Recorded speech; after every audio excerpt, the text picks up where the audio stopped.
JDS ಪೂರ್ವಭಾವಿ ಸಭೆ ಕೊಳ್ಳೇಗಾಲದ ವಿಧಾನಸಭಾ ಕ್ಷೇತ್ರದಲ್ಲಿ ಮತದಾರರ ಪಟ್ಟಿ ಪರಿಷ್ಕರಣೆ ಕುರಿತು ಜಾತ್ಯತೀತ ಜನತಾದಳದ ವತಿಯಿಂದ ಪೂರ್ವಭಾವಿ ಸಭೆ ನಡೆಯಿತು. ಯಳಂದೂರು ತಾಲೂಕಿನ ಒಡ್ಡಗೆರೆಯಲ್ಲಿ ಆಯೋಜಿಸಲಾದ ಈ ಸಭೆಯಲ್ಲಿ ಪಕ್ಷದ ಮುಖಂಡರು, ಕಾರ್ಯಕರ್ತರು ಹಾಗೂ ಸ್ಥಳೀಯ ನಾಯಕರ ಉಪಸ್ಥಿತಿಯಲ್ಲಿ ಮತದಾರರ ಪಟ್ಟಿ ಪರಿಷ್ಕರಣೆ ಕುರಿತು ಸಮಗ್ರ ಚರ್ಚೆ ನಡೆಸಲಾಯಿತು. ಮತದಾರರ ಪಟ್ಟಿಯಲ್ಲಿ ಹೆಸರು ಸೇರ್ಪಡೆ, ತಿದ್ದುಪಡಿ ಹಾಗೂ ಹೆಸರುಗಳ ಪರಿಶೀಲನೆ ಪ್ರಕ್ರಿಯೆಯನ್ನು ಪರಿಣಾಮಕಾರಿಯಾಗಿ ಕೈಗೊಳ್ಳುವ ಬಗ್ಗೆ ಸಭೆಯಲ್ಲಿ ಮಾರ್ಗದರ್ಶನ ನೀಡಲಾಯಿತು. ಮುಂಬರುವ ಚುನಾವಣೆಗಳ ಹಿನ್ನೆಲೆಯಲ್ಲಿ ಪ್ರತಿಯೊಬ್ಬ ಅರ್ಹ ಮತದಾರರ ಹೆಸರು ಮತದಾರರ ಪಟ್ಟಿಯಲ್ಲಿ ಇರುವುದನ್ನು ಖಚಿತಪಡಿಸಿಕೊಳ್ಳುವಂತೆ ಕಾರ್ಯಕರ್ತರಿಗೆ ಕರೆ ನೀಡಲಾಯಿತು. ಮತದಾರರ ಹಕ್ಕುಗಳ ಬಗ್ಗೆ ಜನರಲ್ಲಿ ಜಾಗೃತಿ ಮೂಡಿಸುವುದು ಹಾಗೂ ಪರಿಷ್ಕರಣೆ ಪ್ರಕ್ರಿಯೆಯಲ್ಲಿ ಸಕ್ರಿಯವಾಗಿ ಭಾಗವಹಿಸುವಂತೆ ಪಕ್ಷದ ನಾಯಕರು ಮನವಿ ಮಾಡಿದರು. ಸಭೆಯಲ್ಲಿ ಪಕ್ಷದ ಸಂಘಟನೆ, ಬಲವರ್ಧನೆ, ಚುನಾವಣಾ ಸಿದ್ಧತೆ ಹಾಗೂ ಕ್ಷೇತ್ರದ ರಾಜಕೀಯ ಬೆಳವಣಿಗೆಗಳ ಬಗ್ಗೆ ಕುರಿತಂತೆಯೂ ಚರ್ಚೆ ನಡೆಯಿತು. ಒಟ್ಟಾರೆಯಾಗಿ ಮತದಾರರ ಪಟ್ಟಿ ಪರಿಷ್ಕರಣೆ ಕುರಿತು ಜೆಡಿಎಸ್ ಪೂರ್ವಭಾವಿ ಸಭೆಯಲ್ಲಿ ಯಶಸ್ವಿಯಾಗಿ ನಡೆದಿದ್ದು ಕಾರ್ಯಕರ್ತರಲ್ಲಿ ಹೊಸ ಉತ್ಸಾಹ ತುಂಬಿದಂತಾಗಿದೆ. ಇವತ್ತು ನಾವು ಕೊಳ್ಳೇಗಾಲ ವಿಧಾನಸಭಾ ಕ್ಷೇತ್ರದ ಯಳಂದೂರು ತಾಲೂಕಿನ ಒಡ್ಡಗೆರೆಯಲ್ಲಿ ನಾವಿದ್ದೀವಿ.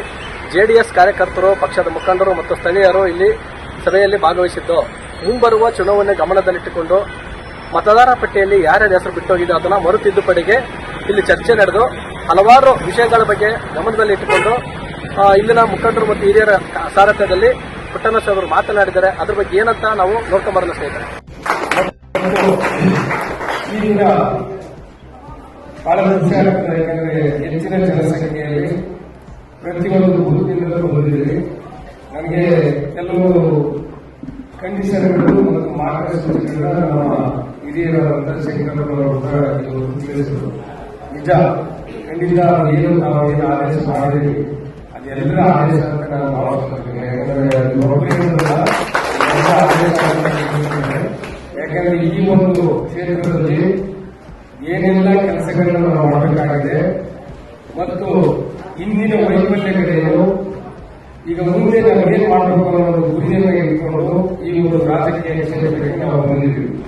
ಸೊ ನೀವೆಲ್ಲರೂ ಕೂಡ ನನಗೆ ಈ ಒಂದು ಬಲ ತುಂಬುವುದರ ಜೊತೆಗೆ ನಿಮ್ಮೆಲ್ಲರ ಆಶೀರ್ವಾದ ಮತ್ತು ಸಮಯಕ್ಕೆ ಸರಿಯಾಗಿ ನೀವು ಮಾರ್ಗದರ್ಶನ ಮಾಡೋದ್ರ ಮೂಲಕ, ಯಾಕೆಂದ್ರೆ ಕಳೆದ ಚುನಾವಣೆಯಲ್ಲಿ ನಾವು ಅಧಿಕಾರಿಯಾಗಿದೆ, ಅಧಿಕಾರಿಯಾಗಿ ಬಂದು 1 ತಿಂಗಳಲ್ಲಿ ಚುನಾವಣೆ ಎದುರಿಸಿದ ಸಂದರ್ಭದಲ್ಲಿ ನನಗೆ ಅನುಭವದ ಕೊರತೆ ಬಹಳ ಕಾಣಬಹುದು. ನನಗೆ ಯಾವುದನ್ನ ಏನ್ ಮಾಡಬೇಕು ಅನ್ನೋ ಒಂದು ತಿಳುವಳಿಕೆ ಜ್ಞಾನ ಕೂಡ ಅಧಿಕಾರಿಗಳೇ ಬೇರೆ, ರಾಜಕೀಯ ಒಂದು ಮಾರ್ಗನೇ ಬೇರೆ. ಹೀಗಾಗಿ ನಾನು ತುಂಬಾ ನೋವುಗಳನ್ನು ಅನುಭವಿಸಿ ಶಂಕರಪ್ಪನವರಿಗೆ ಎಲ್ಲಾ ವಿಚಾರಗಳಿಂದಲೂ ಅದನ್ನ ಏನು ಓದ್ಬಿಟ್ಟು ಆ ರೀತಿ ಇವತ್ತು ಮುಂದೆ ಬಂದಿದ್ವಿ. ನಿಮ್ಮ ಧೈರ್ಯದ ಮೇಲೆ, ನಿಮ್ಮ ಒಂದು ಕೊಡತಕ್ಕಂಥ ಮಾರ್ಗದರ್ಶನ, ನೀವು ತುಂಬತಕ್ಕಂಥ ಧೈರ್ಯದ ಮೇಲೆ ನಾನು ಮತ್ತೆ ಬಂದು ಈ ಚುನಾವಣೆಯಲ್ಲಿ ಏನೇ ಕಷ್ಟಗಳು ನಾವು ಹಿಂದೆ ಕಾಲಿಡಬಾರದು, ಮತ್ತೆ ಮುಂದೆ ಹೋಗಲೇಬೇಕು ಅನ್ನೋ ಒಂದು ಛಲ ಹೊಂದ್ಕೊಂಡು ನೀವು ಮುಂದೆ ಬಂದು ನಿಂತಿದ್ದೀವಿ. ಇವತ್ತು ನಾವು ಇಲ್ಲಿ ಒಂದು ಸಭೆಯನ್ನು ಆಯೋಜನೆ ಮಾಡಿರುವ ಸ್ಥಳದಲ್ಲೇ ದಯಮಾಡಿ ಯಾಕಂದ್ರೆ ತುಂಬಾ ಹೊತ್ತು ಮಾತನಾಡುವಂತ ನಾವು ಶಂಕರಪ್ಪವರು ಮತ್ತು ಹಿರಿಯರು ನಮ್ಮ ಎಲ್ಲ ಸಹೋದರಿಯರು ಮಾತಾಡಿದ್ದಾರೆ. ಹಾಗೂ ನಮ್ಮ ಕವಿತಾ ಮೇಡಮ್ ಹೇಳಿದ್ರು, ಇವತ್ತು ಸೋಷಿಯಲ್ ಮೀಡಿಯಾ ಬಹಳ ಮುಖ್ಯ. ನಾವೇನೇ ಕೆಲಸಗಳು ಮಾಡೋದು ಕೂಡ ಪ್ರಚಾರ ಆಗಲಿಲ್ಲ ಅಂದ್ರೆ, ಕಳೆದ ಬಾರಿ ತುಂಬಾ ಕಷ್ಟಪಟ್ಟಿದ್ರಿ ನಮ್ಮ ಟೀಮು ಮಂಗಳೂರು ಆದಿಯಾಗಿ ಇಲ್ಲಿ ಬಂದಿರತಕ್ಕಂಥ ಮುಖ್ಯವಾದವರೆಲ್ಲ ಬಹಳ ಕಷ್ಟಪಟ್ಟು ಒಂದು 3 ವರ್ಷಗಳ ಕಾಲ ನೀವೇನು ಸೇವೆ ಮಾಡಿದ್ರೆ ಇದು ಪ್ರಚಾರಕ್ಕೆ ಬರಲಿಲ್ಲ. ಯಾಕೆಂತಂದ್ರೆ ಸೋಷಿಯಲ್ ಮೀಡಿಯಾದ ಕೊರತೆ. ಇವತ್ತು ನೀವು ಅದನ್ನ ಸರಿಯಾಗಿ ಎಲ್ಲ ಪ್ರತಿಯೊಬ್ಬರು ಕೂಡ ಈ ಒಂದು ಆಂಡ್ರಾಯ್ಡ್ ಮೊಬೈಲ್ಗಳನ್ನ ಇಟ್ಕೊಂಡಿರ್ತೀವಿ. ಆ ಮೊಬೈಲ್ ಮೂಲಕ ಹೆಚ್ಚಿನ ಪ್ರಚಾರ ಆಗಿರ್ತೀವಿ. ನೀವೆಲ್ಲ ಈ ಒಂದು ನಮ್ಮ ಜೆಡಿಎಸ್ ಕಾರ್ಯಕ್ರಮಗಳು ಮತ್ತು ಹಿಂದೆ ಜೆಡಿಎಸ್ ಕುಮಾರಣ್ಣ ಅವರು ಕೊಟ್ಟಂತ ಕಾರ್ಯಕ್ರಮಗಳನ್ನ ಹೆಚ್ಚಿನ ಪ್ರಚಾರ ಪ್ರೋತ್ಸಾಹನ ಕೆಲಸಗಳು ಇಲ್ಲಿ ಆಗಬೇಕು ಅಂತೇಳಿ ನಾನು ಮನವಿ ಮಾಡ್ಕೊಂತ, ಹಾಗೂ ಇಲ್ಲಿ ಬಂದಿರತಕ್ಕಂಥ 240 ಬೂತ್ ಕೂಡ ಒಂದೊಂದು ಬೂತಲ್ಲೂ ಕೂಡ ನಾವು ಒಂದು 30 ರಿಂದ 40 ಜನ ಕಟ್ಟ ಅಂತ ಒಂದು ಸಾಮರ್ಥ್ಯವನ್ನು ನೀವೆಲ್ಲ ಹೊಂದಿರ ಅಂತವರು.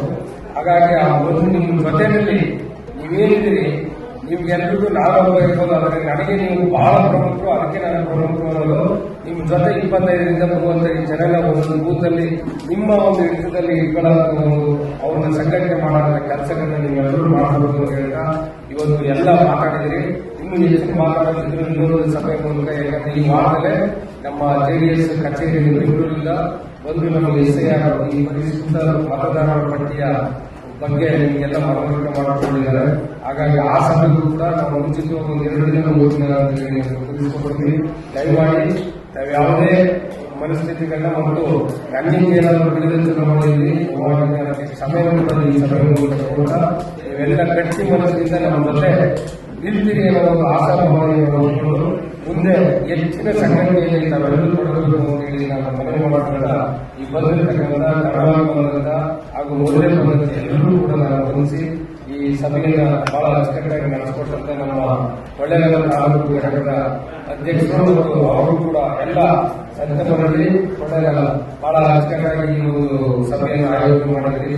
ನಿಮಗೂ ಕೂಡ ಧನ್ಯವಾದವನ್ನು ಸಲ್ಲಿಸಿದ ಮತ್ತೆ ಎಲ್ಲ ಹಿರಿಯರು ಕೂಡ ಈಗ ಕರ್ಕೊಂಡಿದ್ರಿ. ಇಲ್ಲಿ ಮೇಲ್ಗಡೆ ಬಂದವರೇ ಕಾರ್ಯಕ್ರಮವನ್ನು ನಾವು ದಯಮಾಡಿ ಭಾವಿಸಬಾರದು. ನೀವೆಲ್ಲರೂ ನಾಯಕರು, ಇಲ್ಲಿ ಜಾಗದ ಅಭಾವದಿಂದ ನೀವು ಅನುಭವಿಸಿದ್ರಿ ಅಷ್ಟೇ. ಸೊ ಹಾಗಾಗಿ ನೀವೆಲ್ಲ ಮುಖ್ಯವಾಗಿ ನಿಮ್ಮನ್ನು ತಗೊಂಡು ನೀವು ಸಭೆ ಕರೆದಿದ್ದೀವಿ. ಎಲ್ಲ ಬಂದಿದ್ದೀವಿ. ಕೊಳ್ಳೇಗಾಲದವರು, ಕೊಳ್ಳೇಗಾಲ ತಾಲೂಕು, ಯಳಂದೂರು ತಾಲೂಕು, ಸಂತೆಪಳ್ಳಿ ಹೋಬಳಿಯ ಎಲ್ಲಾ ಊರುಗಳಿಂದ ಕೂಡ ಬಂದಿರತಕ್ಕಂಥ ನಿಮ್ಮೆಲ್ಲರಿಗೂ ಮತ್ತೊಮ್ಮೆ ಮಗಳನ್ನು ಗಮನಿಸಿ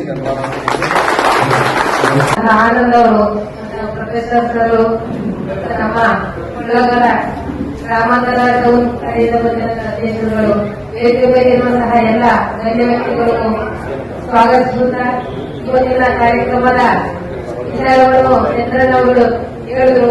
ಇವತ್ತಿನ ಕಾರ್ಯಕ್ರಮ ನೋಡಿದಲ್ಲ ಸ್ನೇಹಿತರೆ, ಇದಾಗಿತ್ತು ಇವತ್ತಿನ ವಿಶೇಷ. ಈಗ ನಮ್ಮ GTD ನ್ಯೂಸ್ ನಾನು ನಿಮಗೆ ಅಥವಾ ನಿಮ್ಮ ಗ್ರಾಮಗಳಿಗೆ, ನಿಮ್ಮ ಪಕ್ಕದ ಮನೆ ಅಥವಾ ಯಾವುದೇ ಸುದ್ದಿಗಳಾಗಿರ್ಬೋದು ನಮಗೆ ತಲುಪಿಸಿ. ದಯವಿಟ್ಟು ಅದಕ್ಕೆ ನಿಮ್ಮ ಸಮಸ್ಯೆಗಳಿಗೆ ನ್ಯಾಯ ಕೊಡುವಂಥ ವ್ಯವಸ್ಥೆ ಅಥವಾ ನಾವು ಪರಿಹಾರವನ್ನು ಹುಡುಕ್ತೀವಿ, ಕಂಡುಹಿಡಿತೀವಿ ಮತ್ತು ನಿಮಗೆ ಸಮಸ್ಯೆಗಳಿಗೆ ಅತಿ ಬೇಗದಲ್ಲಿ ಪರಿಹಾರ ಕೊಡೋಕ್ಕೆ ನಾವು ವ್ಯವಸ್ಥೆ ಮಾಡಿಕೊಡ್ತಾ ಇದ್ದೀವಿ. ದಯವಿಟ್ಟು ನಮ್ಮ ಚಾನಲನ್ನು ಸಬ್ಸ್ಕ್ರೈಬ್ ಮಾಡಿ, ಲೈಕ್ ಮಾಡಿ, ಶೇರ್ ಮಾಡಿ.